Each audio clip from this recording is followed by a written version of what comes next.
Everyone, আমি জহি মায়াপুরের ভ্লগে সকলকে স্বাগত জানাচ্ছি। ছুটির দিনে বেরিয়ে পড়েছিলাম কৃষ্ণনগর লোকাল ধরে মায়াপুরের উদ্দেশ্যে। স্টেশনে নেমে 13 কিমি পথ অতিক্রম করতে আমরা টোটোয় উঠে পড়লাম। টোটোয় করে যাবার পথে নানান প্রাকৃতিক গ্রাম্য পরিবেশ দেখতে দেখতে পৌঁছে গেলাম মায়াপুরে। মায়াপুরে নেমেই প্রথমে দর্শনীয় স্থানগুলোকে আমরা দর্শন করে নিলাম। এশিয়ার বিগেস্ট ইসকন টেম্পল কিন্তু এখন আন্ডার কনস্ট্রাকশন। আমরা শ্রী প্রভুপাদ পুষ্প সমাধি মন্দিরেও ভিজিট করেছিলাম। দুপুরের ভোজটা মায়াপুরের সারবো বলে আমরা আগে থেকেই কুপন কেটে রেখেছিলাম।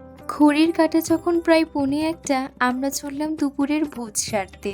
দুপুরের ভোজ সারবার জন্য যে কোনো মূল্যের একটি কুপন কেটে তোমরা মায়াপুরের ভেতরেই প্রসাদ গ্রহণ করতে পারো। আমাদের নিজেদেরই কিছু ভুলের কারণে আমরা 40 টাকার কুপনটি কেটেছিলাম। আপনারা আসলে 60 টাকা কিংবা 80 টাকা মূল্যের কুপনটি কেটে বিভিন্ন রকম নিরামিষ পদ উপভোগ করতে পারেন।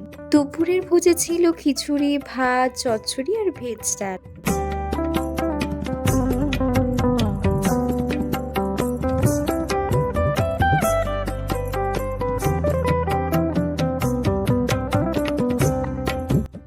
ভোজটা সেরেই আমরা বেশ কিছুটা সময় চারিপাশটা ঘুরে দেখছিলাম। চারিপাশটা দেখে আমরা অপেক্ষা করছিলাম 4টের সময় শ্রী চৈতন্য মন্দিরে যাওয়ার জন্য।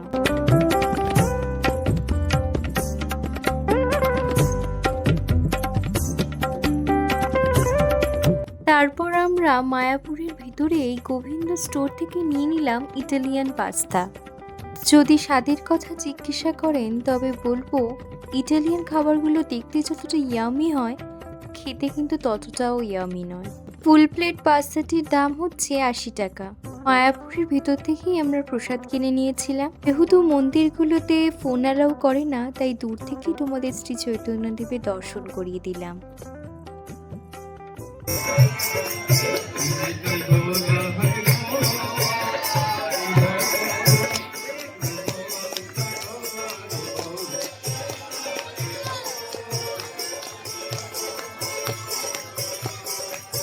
মায়াপুরের ভিতরে এই স্টোরটা রয়েছে যেখানে তোমরা কেনাকাটি করতে। এটা হচ্ছে গীতা ভবন, যেখানে গিয়ে তোমরা কিন্তু থাকতেও পারো। লাইক, শেয়ার এন্ড সাবস্ক্রাইব করে দেবে।